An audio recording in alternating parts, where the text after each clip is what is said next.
வணக்கம். இன்னைக்கு உங்களுக்காக கதை சொல்ல வந்திருப்பது வியல் உங்கள் சகி. இன்னைக்கு நம்ம பார்க்க போற கதையின் பெயர் அவளின் பாதை. கதைக்குள்ள போலாமா? பிள்ளைகளுக்கு உணவு பரிமாறிவிட்டு எழுந்த சைந்தவி காலிங் பெல் சத்தம் கேட்டு கதவை திறந்தாள். பக்கத்து வீட்டு பானு நின்று கொண்டிருந்தாள். வா பானு, என்ன எங்கேயாவது வெளியில போறியா? சூப்பரா ரெடியாகி இருக்கிற? ஆமா சைந்தவி, இன்னைக்கு சமயபுரம் போலான்னு ஒரு நேர்த்தி கடன் இருக்கு. அது ரொம்ப நாளா செய்யவே முடியல. அதுதான் இன்னைக்கு போயிட்டு வந்துடலான்னு. தனியாவா? இல்ல, நீயும் பசங்களை கூட்டிட்டு வர என்று கூறிக்கொண்டு உள்ளே வந்தாள். ஏய், நானா? ஆமா, நீயே தான். கிளம்பு சீக்கிரம். இல்ல பானு, நான் அவர்கிட்ட சொல்லல. ஆமா, பெரிய சிங்கப்பூருக்கா போறோம். தோ இருக்கு கோவில், அதெல்லாம் போன்ல சொல்லிப்ப. கிளம்பு, அவர் வர்றதுக்குள்ள போயிட்டு வந்துடலாம். பசங்களும் லீவ் விட்டதுல இருந்து வீட்லயே இருக்காங்க என்று அவள் பிள்ளைகளை பார்க்க, ஆமாம்மா என்பது போல் முகத்தை வைத்துக் கொண்டனர் அபியும் சரணம். அவர்களை பார்த்தாலும் பரிதாபமாக இருந்தது சைந்தவிக்கு. என்ன சைந்தவி யோசிக்கிற? நீ இவ்வளோ யோசிக்கிறதுக்கு ஒன்றும் இல்லை. உங்க வீட்டுக்காரர் வரத்துக்குள்ள வந்துடலாம் வா. அவரு தான் ஒரு வாரமா லேட்டா வராருன்னு சொன்னியே, அப்புறம் என்ன? ஆமாடி, ஆஃபீஸ்ல வேலை அதிகமா இருக்குன்னு சொன்னாரு. ஃபோன் கூட நடுவுல போடாத, என்னால பேச முடியாதுன்னு சொன்னாரு. ஆ, அப்புறம் என்ன? அவரை எதுவும் தொந்தரவு பண்ணாத. வா, நம்ம பசங்களை கூட்டிட்டு போயிட்டு வந்துடுவோம். நான் எங்க வீட்டுக்காரர்கிட்ட கேட்டு காரை கூட எடுத்துக்கிட்டேன் என்றாள். அப்படியா? சரி என்று சைந்தவி தலையை ஆட்ட பிள்ளைகளுக்கு உற்சாகம் கரை புரண்டது. அன்று கோவிலை சுற்றிவிட்டு அம்மனிடம் தன் கணவருக்காகவும் பிள்ளைகளுக்காகவும் வேண்டிக் கொண்ட சைந்தவி வெளியே பிள்ளைகளுக்கு பொம்மைகள், சிப்ஸ், பழங்கள் என அவர்கள் கேட்டதெல்லாம் வாங்கி கொடுத்தாள்.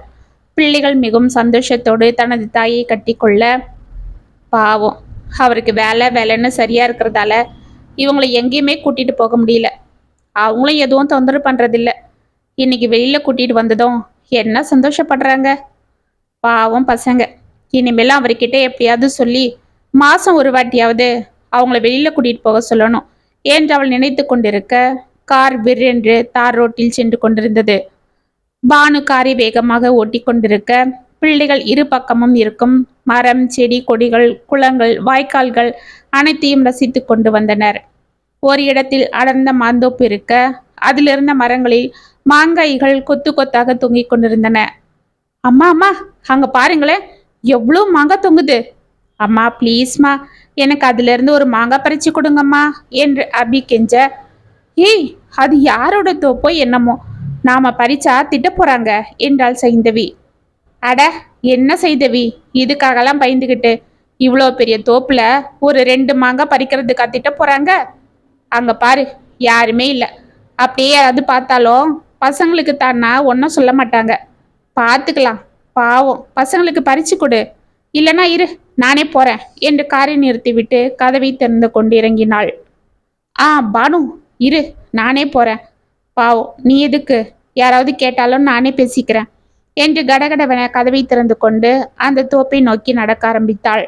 அந்த தோப்பு நிறைய இருக்கும் ஒவ்வொரு மரத்திலும் அழகாக தொங்கிக் கொண்டிருக்கும் மாங்காய்களை அருகில் பார்த்ததும் சைந்தவிக்கு உற்சாகமானது.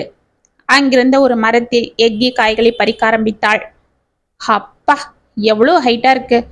அதோ அந்த மரத்துல கீழே இருக்கே, அங்க போலாம் என்று சற்று உள்ளே சென்றவள் அந்த மரத்தில் காய்களை பறித்து கொண்டிருக்க உள்ளே யாரோ சிரிக்கும் சத்தம் கேட்டு திடுக்கிட்டு அந்த திசையை உற்று பார்த்தாள். அந்த காட்சி அவளை அப்படியே உரிய செய்தது. அவள் உடல் முழுவதும் பழுக்க காய்ச்சிய 1000 ஊசிகளை வைத்து யாரோ குத்துவது போல் இருந்தது. நாக்கு வறண்டு மேல் அன்னத்தில் ஒட்டி கொண்டது. சற்று நேரத்தில் கை கால்கள் விடவெடுத்து நிற்க முடியாமல் தள்ளாடினாள். அப்படி அவளை நிலைக்குலைய வைத்தது வேறொன்றுமில்லை. சற்று தூரத்தில் இருக்கும் ஒரு மரத்தடியில் ஒரு அழகிய இளம் பெண் அமர்ந்திருக்க அவள் மடியில் ஒரு மனிதன் படுத்து கொண்டு அவள் கன்னத்தை தனது கைகளால் தடவிக்கொண்டு சிரித்து பேசி கொண்டிருந்தான். அந்த பெண் வெட்கத்தால் அவனை பார்த்து புன்னகை செய்து கொண்டிருந்தாள்.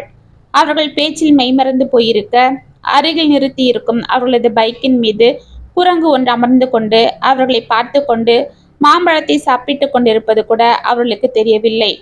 அவர்களை பார்த்து சைந்தவி நடுங்க காரணம் அந்த மனிதன் வேறு யாரும் இல்லை, அவளது கணவன் பாபுதான். அவளை அறியாமல் அவள் கண்களில் கண்ணீர் கொட்டியது. துக்கம் அவள் தொண்டையை அடைக்க அவளை அறியாமலே விம்மலும் எழுந்தது. இதற்குள் அவளை தேடிக்கொண்டு, அம்மா, அம்மா என்று பிள்ளைகள் அழைத்து கொண்டு வர சத்தம் கேட்டு பாபு பட்டனை திரும்பி பார்த்தான். அந்த பெண்ணும் அதிர்ந்து பார்க்க எதிரே அழுது கொண்டு வெறித்து தங்களை பார்த்து கொண்டிருக்கும் சைந்தவியை பார்த்து இருவரும் திடுக்கிட்டு எழுந்தனர். சைந்தவி என்று பாபு ஏதோ தடுமாற டக்கென திரும்பி அவள் பிள்ளைகள் இந்த காட்சியை பார்க்க கூடாது என்று நினைத்து ஓடிச் சென்று அவர்களை அழைத்து கொண்டு விறுவிறுவென காரின் அருகில் சென்றாள். சற்று நேரத்தில் கார் புறப்பட இதை அதிர்ந்து பார்த்து கொண்டிருந்த பாபுவின் அருகில் அமைதியாக வந்து நின்றாள் அந்த பெண். இரவு கட்டிலில் பிள்ளைகள் உறங்கிக் கொண்டிருக்க பாபு அமைதியாக அமர்ந்து கொண்டு ஏதோ யோசனையில் இருந்தான். அழுது வீங்கிய முகத்துடன் மௌனமாக தனது வேலைகளை முடித்த சைந்தவி தண்ணீர் கொண்டு வந்து டேபிள் மேல் வைத்துவிட்டு பிள்ளைகளின் அருகில் படுத்தாள். அவளை திரும்பி பார்த்த பாபு, சைந்தவி என்று ஏதோ சொல்ல வாயெடுக்க அவள் டக்கென திரும்பி படுத்தாள். பாபு எதுவும் பேசாமல் அமைதியாக படுத்து கொண்டான். இருவருக்கும் உறக்கம் பிடிக்கவில்லை. அன்று இரவு வெளியே மழை ஜோராக கொட்டி கொண்டிருக்க உள்ளே அவர்கள் மனதில் புயல் வீசிக்கொண்டிருந்தது. மறுநாள் காலை சைந்தவி வழக்கம் போல் எழுந்து கடகடவென சாப்பாடு செய்து பிள்ளைகளை பள்ளிக்கு தயார் செய்து கொண்டிருந்தாள்.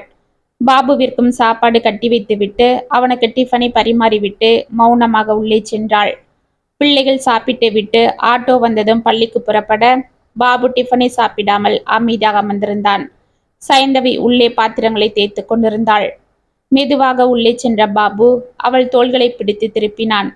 அவள் கண்களில் கண்ணீர் வடிந்து கொண்டிருந்தது. ஏன் சைந்தவி, நேற்றிலிருந்து என்கிட்ட பேச மாட்டேன்ற என்று அவன் கேட்டதும் டக்கன அவனை நிமிர்ந்து பார்த்தாள். அந்த பார்வையின் பொருளை அறிந்த பாபு, ஆ புரியுது, அதை பத்தி தான் நானே உன்கிட்ட பேசலான்னு இருந்தேன். அதுக்குள்ள என்று அவன் தயங்கிக் கொண்டே அவளை பார்க்க சைந்தவி அவனை உற்று பார்த்து கொண்டிருந்தாள். சைந்தவி, நான் எல்லாம் சொல்லிடுறேன், முதல்ல இங்க வா என்று அவள் கைகளை பிடித்து சோஃபாவில் அமர வைத்து தானும் அவள் அருகில் அமர்ந்து கொண்டான். சைந்தவி சற்று நகர்ந்து கொண்டாள். சைந்தவி, உனக்கு என் மேல கோபம் இருக்கிறது நியாயம்தான். அதுக்காக நான் உன்கிட்ட சண்டை போட போறதில்லை. ஏன்னா தப்பு என் மேல தான். ஆனா நான் என்ன செய்யறது, உனக்கே தெரியும். நான் உனக்கும் சரி நம்ம பசங்களுக்கும் சரி எந்த குறையும் வச்சதில்லை. உங்களுக்கு தேவையானதெல்லாம் செஞ்சுக்கிட்டு தான் இருக்கேன், இனியும் செய்வேன். ஆனா அந்த மாலாவை மட்டும் என்னால் விட முடியாது என்றான். சைந்தவி ஒன்றும் புரியாமல் அவனை பார்க்க, சைந்தவி, மாலா என்னோட காலேஜில் படித்தவ. அப்பவே நாங்கள் 2 பேரும் ஒருத்தருக்கொருத்தர் உயிருக்குயிராக காதலிச்சோம். இது அவங்க வீட்டுக்கு தெரிஞ்சு போய் அவளுக்கு அவங்க சொந்தத்திலேயே கல்யாணம் பண்ணிட்டாங்க. அதுக்கப்புறம் நான் பைத்தியக்காரனாவே ஆயிட்டேன். அவ இல்லாத உலகத்தை என்னால் நினைக்க கூட முடியல. எதுலேயும் பற்று இல்லாம ஒரு நடப்பினமாகவே மாறிட்டேன். என்னை இப்படியே விட்டா முழு பைத்தியமாவே மாறிடுவேன்னு பயந்து எங்க அம்மா அவசர அவசரமா பொண்ணை பார்த்து உன்னை எனக்கு கல்யாணம் பண்ணி வச்சாங்க. அப்புறம் நீ வந்ததும் நான் கொஞ்சம் கொஞ்சமா மாலாவை மறக்க ஆரம்பிச்சேன். உனக்கே தெரியும் நான் உன்னை எப்படி பார்த்துக்கிட்டேன்னு. அப்புறம் நம்ம குழந்தைங்க பிறந்ததும் எனக்கு சுத்தமாவே அவன் ஞாபகம் இல்லாம இருந்தது. ஆனா கொஞ்ச நாளைக்கு முன்னாடி திரும்ப அவளை பெங்களூர்ல எங்க ஹெட் ஆஃபீஸுக்கு போகும்போது சந்திச்சேன். அவளை பார்த்ததும் என் மனசு என்னவோ சொல்ல முடியாத ஒரு சந்தோஷம் வந்தது. அப்பதான் தெரிஞ்சுது அவள் நினைவுகள் என் மனசுல இருந்து முழுசா போகலன்னு. அவளும் அப்படிதான். என்னை பார்த்ததும் ஓன்னு அழுதுட்டா. அவளுக்கு வலுக்கட்டாயமா அவங்க மாமா பையனை கல்யாணம் பண்ணியிருக்காங்க. அவனுக்கு கொஞ்ச நாள்லயே எங்க காதல் தெரிஞ்சு அவளை கொடுமைப்படுத்த ஆரம்பிச்சிருக்கான். அவனோட கொடுமையை தாங்காம அவ விவாகரத்து வாங்கிட்டு வேலைக்கு போக ஆரம்பிச்சிருக்கா. வீட்டில் அவங்க அப்பா அம்மாலாம் அவளை தினம் தினம் வார்த்தைகளால் காயப்படுத்துறத தாங்க முடியாம பெங்களூர்ல இருக்கிற அவ ஃப்ரெண்டு கிட்ட போய் அவங்க ரூம்லயே தங்கியிருக்கா. அவளோட கம்பெனிலேயே சின்னதா ஏதோ வேலையும் பார்த்துட்டு இருந்திருக்கா. கொஞ்ச நாள்ல அவ ஃப்ரெண்டும் கல்யாணம் ஆகி போயிட்டாளாம். அவ தனியா தான் இருந்திருக்கா. ஒரு பொண்ணு, அதுவும் அழகான பொண்ணு, தனியா இருந்தா என்னென்ன பிரச்சனை வருமோ அதெல்லாம் அவளுக்கும் வந்திருக்கு. அதனால அவ ரொம்ப மன உளைச்சல் இருக்கும் போதுதான் திரும்ப என்னை பார்த்ததும் என்கிட்ட எல்லாம் சொல்லி அழுதுட்டா. இப்போ அவ மனசுல நான் தான் இருக்கேன்னு அவ சொல்லும்போது எனக்கு என்ன செய்யறதுன்னே தெரியல. எனக்காக ஒரு பொண்ணு இப்படி வாழ்க்கையை இழந்துட்டு தனிமரமா நிக்கிறத பார்த்து நான் ரொம்பவே வேதனைப்பட்டுட்டேன். அதனால தான் அவளை இங்கே கூட்டிட்டு வந்துட்டேன். இங்க தனியா வீடு எடுத்து அவளை குடி வச்சிருக்கேன். சைந்தவி, அவ என் வாழ்க்கையில திரும்ப வந்துட்டாலும் நான் உனக்கு துரோகம் செய்ய மாட்டேன் என்று அவள் கைகளை பற்றி கொண்டான். சைந்தவி அவனை உற்று பார்க்க, புரியுது சைந்தவி, இதுக்கு மேல என்ன துரோகம் இருக்க போகுதுன்னு நீ நினைக்கிற. ஆனா பாவம், அவளை என்னால இந்த நிலைமையில விட முடியாது. அதுக்காக நான் அவ கூடவே போறேன்னு சொல்ல வரல. நான் உங்களுக்கு என்ன வேணுமோ எல்லாம் செய்கிறேன். நான் உங்களையும் பார்த்துக்கிறேன், அவளையும் என்று அவன் முடிப்பதற்குள் சைந்தவி விரக்தியாக சிரித்துவிட்டு அமைதியாக எழுந்து உள்ளே சென்றாள். ஒன்றும் புரியாமல் அவளை பார்த்து கொண்டிருந்தான் பாபு. அன்றிலிருந்து சைந்தவி அவனிடம் பேசுவதை குறைத்து கொண்டாள். பெரும்பாலும் மௌனமாகவே இருக்க ஆரம்பித்தாள். அவனுக்கு தேவையானவைகளை செய்தாலும் அதை அவள் பழையபடி மனநிறைவோடு மகிழ்ச்சியாக செய்யவில்லை என்பது நன்றாக தெரிந்தது. பிள்ளைகளிடம் மட்டும் பேசிக்கொண்டு அவர்களுடனேயே இருந்து வந்த சைந்தவி 1 மாதம் கழித்து வீட்டில் அருகில் இருக்கும் பிள்ளைகளுக்கு டியூஷன் எடுக்க ஆரம்பித்தாள். அதில் வரும் வருமானத்தை கொண்டு தனக்கு தேவையானவைகளை வாங்கி கொண்டாள். பிள்ளைகளுக்கு தேவையானவைகள் மட்டும் பாபுவிடம் இருந்து வாங்கி கொண்டவள் தனக்காக அவனிடம் எதுவும் கேட்பதில்லை. இதனால் கொஞ்ச நாட்கள் கவலையாக இருந்த பாபு பிறகு விட்டால் போதும் என்று மாலாவுடன் சந்தோஷமாக இருக்க ஆரம்பித்தான். தினமும் வீட்டிற்கு லேட்டாக வருவது, ஞாயிற்றுக்கிழமைகளில் சுத்தமாக வராமல் மாலாவுடனேயே இருப்பதும் என அவன் உற்சாகத்தோடு இருக்க, சைந்தவி அவனிடம் பேசாமல் இருந்தது அவனுக்கு மிகவும் வசதியானது. பிள்ளைகளின் பொறுப்பும் அவளை ஏற்றுக்கொள்ள அந்த தொல்லையும் விட்டது என்று அவன் சுதந்திரமாக சுற்றி கொண்டிருந்தான். பிள்ளைகளுக்கு ஃபீஸ், மாதம் மளிகை சாமான்கள் வாங்கி போட்டுவிட்டு அவன் உல்லாசமாக இருந்தான். ஒவ்வொரு மாதம் அந்த மளிகை சாமான்கள் கூட சைந்தவியை தனது டியூஷன் எடுக்கும் வருமானத்தில் வாங்கிக் கொள்வாள். இப்படியே வருடங்கள் உருண்டோட பிள்ளைகளும் வளர்ந்தனர். அபிநயா பிடெக் முடித்து ஒரு தனியார் கம்பெனியில் பணியில் அமர 1 வருடத்தில் அவளுக்கு வரன் பார்த்து திருமணம் முடித்தனர். 1 வருடத்தில் அவள் பிள்ளையை பெற்றெடுக்க சைந்தவி பெண்ணிற்கு பிரசவம் பார்த்து தனது கடமைகளை செய்து முடித்தாள். அபிநயாவும் தனது கணவருக்கு அமெரிக்காவில் பணி கிடைக்க அங்கேயே குடும்பத்தோடு செட்டில் ஆகினாள். சரண் MBA முடித்து மும்பையில் ஒரு பெரிய கம்பெனியில் பணியில் அமர்ந்தான். 1 வருடத்தில் அங்கு பணிபுரியும் பெண்ணை காதலிப்பதாக வீட்டில் கூற அந்த பெண்ணையை திருமணம் முடித்தனர். தனது கடமைகள் சீராக செய்து வந்த சைந்தவி இத்தனை ஆண்டுகள் ஆகியும் பாபுவிடம் முகம் கொடுத்து பேசாமல் அமைதியாக தனது கடமைகளை செய்து கொண்டிருந்தாள். பிள்ளைகளும் தனது தாயின் மௌனத்திற்கு பின்னால் இருக்கும் வழியை அறிந்து கொண்டு அமைதியாக தனது வேலைகளை பார்த்து கொண்டு சென்றனர். பாபுவும் இப்பொழுதெல்லாம் மாலாவிடம் செல்லாமல் வீட்டிலேயே இருக்க, சைந்தவி அப்பொழுதும் அவளிடம் பேசாமல் இருப்பது அவனுக்கு மனக்குறையாக இருந்தது. பிள்ளைகளிடமும் தான் இத்தனை ஆண்டுகள் பற்றுதல் இல்லாமல் இருந்ததால் அவர்கள் பிரிவு அவனை பாதித்தாலும் அவர்களை பாதிக்கவில்லை. அன்று தனது மகனும் மருமகளும் மும்பைக்கு புறப்பட்டதும் அவர்களை வழி அனுப்பிவிட்டு உள்ளே வந்த சைந்தவி தனது அறைக்குள் சென்றாள். பசங்க அவங்க வேலையை பார்த்துட்டு கிளம்பிட்டாங்க. இனியும் அவளுக்கு என்ன விட்டா இங்க யாரும் இல்லை. இனிமே என்கிட்ட பேசிதான் ஆகணும். நாமளா போய் அவளை கெஞ்ச வேண்டியதில்லை, அவளே பேசட்டும் என்று மனதில் நினைத்து கொண்டு சோஃபாவில் அமர்ந்து கொண்டு டிவி பார்த்து கொண்டிருந்த பாபுவிடம் சாவியை கொண்டு வந்து கொடுத்தாள் சைந்தவி. அவளை ஆச்சரியமாக பார்த்த பாபு, என்ன சைந்தவி, என்ன சாவி இது? இது பீரோ சாவி. அபிநயாவுக்கு டெலிவரி பார்த்தது, வீட்டுக்காக நீங்க கொடுத்த செலவுலாம் போக மிச்ச பணத்தை பீரோல வச்சிருக்கேன். சரண் அவன் கல்யாணத்துக்கு உங்களை பணம் எதிர்பார்க்கல, அவனே தான் எல்லாம் செஞ்சுக்கிட்டான். அதனால நீங்க கொடுத்த பணம் அப்படியே தான் இருக்கு. நான் கிளம்புறேன் என்று கையில் தனது பேக் எடுத்து கொண்டாள். என்ன சைந்தவி, எங்க போற? என் கடமை எல்லாம் முடிச்சிட்டேன், இனிமே எனக்கு இங்க ஒன்றும் இல்லை, அதுதான் நான் கிளம்புறேன். எங்க? முதியோர் இல்லத்துக்கு. இனிமே அங்கதானே இருக்க போறேன். அங்கே ஒரு வேலையும் தேடிக்கிட்டேன். சைந்தவி, என்ன இது? நான் ஒருத்தர் இருக்கும் போது நீ ஏன் யாரும் இல்லாத அனாத போல முதியோர் ஆசிரமத்திற்கு போகணும் என்று அவன் பதற, என்னது நீங்க இருக்கீங்களா? நீங்க யார் எனக்கு?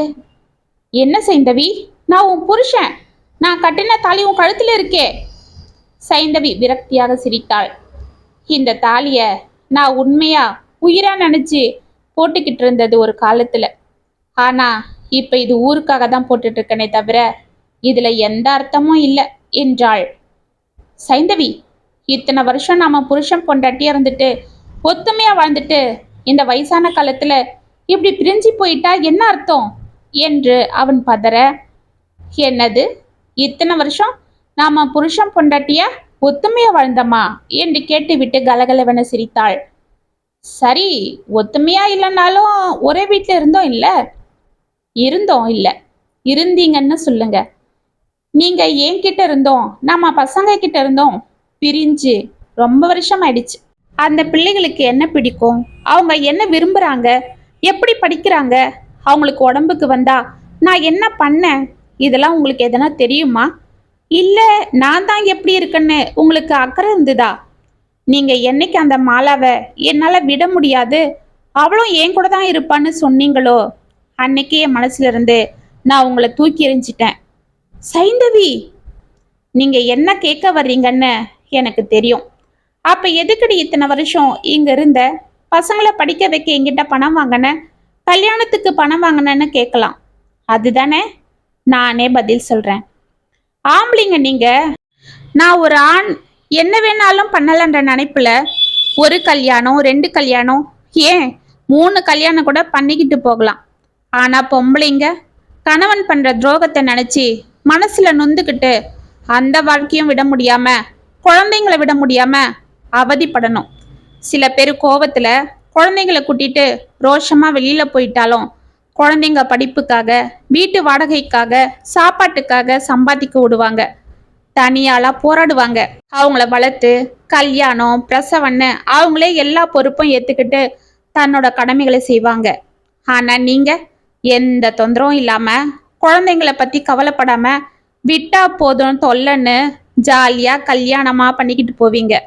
நாங்க எல்லா கடமையும் முடிச்சு ஆஞ்சி ஓஞ்சதுக்கு அப்புறம், ஒட்டிக்கிட்டு வந்தவ வெட்டி விட்டதுக்கு அப்புறம் எங்க மேல பாசம் வந்தது போல வந்து எங்க காலில் விழுந்து கெஞ்சுவீங்க. அப்ப உங்களை திரும்பவும் நாங்க தாங்கணும். இத்தனை வருஷம் குழந்தைங்களுக்காக நாங்க திரும்பவும் ஓய்வு ஒழிச்சல் இல்லாம உங்களை பார்க்க ஆரம்பிக்கணும். ஆக மொத்தம் எங்களுக்கு எந்த வயசுலயும் நிம்மதியும் இல்லை, ஓய்வும் இல்லை. செய்யலாம், புருஷனுக்காக செய்யலாம். ஆனா எப்படிப்பட்ட புருஷனுக்கு செய்யணும்ன்றதுன்னு ஒண்ணு இருக்கு இல்ல? சைந்தவி, தெரியுங்க, உங்க மாலா உங்களை விட்டுட்டு போயிட்டா. நீங்க அவ பண்ற செலவை தாக்கு பிடிக்க முடியாம பணம் கொடுக்கறத குறைச்சிக்கவே அவளால உங்க கூட இருக்க முடியல. அவங்க அப்பா இறந்ததும் அந்த வீடும் சொத்தும் இவ பேருக்கு வந்ததும் உங்களை விட்டுட்டு போயிட்டா. அப்படித்தானே? இப்ப உங்களுக்கு வயசாகிடுச்சு, இனியும் உங்களுக்கு போறதுக்கு இடம் இல்லை. அதனால திரும்ப உங்களுக்கு என்கிட்ட பாசம் வந்துடுச்சு. சைந்தவி, அப்படி இல்லம்மா. போதுங்க, இனியும் நீங்க சொல்ற கதையெல்லாம் நம்பிக்கிட்டு இருக்க நான் பழைய சைந்தவி இல்லை. உங்ககிட்ட நான் இத்தனை நாள் அமைதியா இருக்க காரணம், என் பொண்ணை கௌரவமா ஒரு இடத்துல கல்யாணம் பண்ணி கொடுக்கவும் என் பையனை படிக்க வச்சு ஆளாக்கவும் தான். அப்பா உயிரோடு இருக்கும் போதே ஏன் நீங்க தனியாளா பொண்ணுக்கு கல்யாணம் பண்றீங்கன்னு எல்லாரும் கேட்டா நான் என்ன பதில் சொல்றது? அப்படி நீங்க எனக்கு பண்ண துரோகத்தை சொன்னாலும் யாரும் நம்ப மாட்டாங்க. இந்த சமுதாயத்துல ஆம்பளை தப்பு பண்ணாலும் பொம்பளை தப்பு பண்ணாலும் பழியும் பாவமும் சுமக்கிறது பாவப்பட்ட இந்த பொம்பளை ஜென்மங்க தான். அதுக்காக மொத்த செலவும் உங்களை மட்டுமே நான் எதிர்பார்க்கல, அதுல என்னோட உழைப்பும் இருக்கு. நாம் இந்த உலகத்துக்கு கொண்டு வந்த ஜீவன்களை பொறுப்பா கரையேற்றி விடுறது நம்ம பொறுப்பு. அதாவது அந்த குழந்தையோட தாய் தகப்பனோட பொறுப்பு. அப்பா உயிரோட இல்லைன்னா பரவாயில்ல, நீங்க உயிரோட இருக்கும் போதே உங்க சுயநலத்துக்காக எல்லா பொறுப்பையும் நான் மட்டும் சுமக்கிறது என்ன நியாயம்? அதனால தான் நம்ம கடமைகளை முடிக்கிற வரைக்கும் நான் இங்க இருந்தேன். இப்ப என் கடமையை முடிச்சிட்டேன், நான் கிளம்புறேன். நீங்க உங்க பிள்ளைகளுக்கு செய்ய வேண்டியதைத்தான் செஞ்சீங்க. எனக்காக நான் எதுவும் இத்தனை வருஷமா உங்ககிட்ட எதிர்பார்க்கல. ஏன்னா நான் இத்தனை வருஷமா உங்க மனைவியா இல்லை, என் குழந்தைங்களுக்கு தாயாதான் இருந்தேன். ஏன்னா எல்லார் போல இல்லை நான், என் பாதை தனி பாதை என்று தனது பேக் எடுத்து கொண்டு புறப்பட்டாள். அவளை அதிர்ச்சியோடு பார்த்து கொண்டு அமைதியாக நின்றான் பாபு. இத்துடன் அவளது பாதை கதை முற்றம். உங்களுக்காக எழுதின இந்த கதை உங்களுக்கு பிடிச்சிருந்தா கமெண்ட்ஸ்ல சொல்லுங்க, லைக் பண்ணுங்க, ஷேர் பண்ணுங்க, மறக்காம சப்ஸ்கிரைப் பண்ணிக்கோங்க. மீண்டும் நாளைக்கு வேற ஒரு சுவாரஸ்யமான கதையோட உங்களை சந்திக்கிறேன். அது வரைக்கும் இணைப்பிலே இருங்க. இப்படிக்கு வியல் உங்கள் சகி.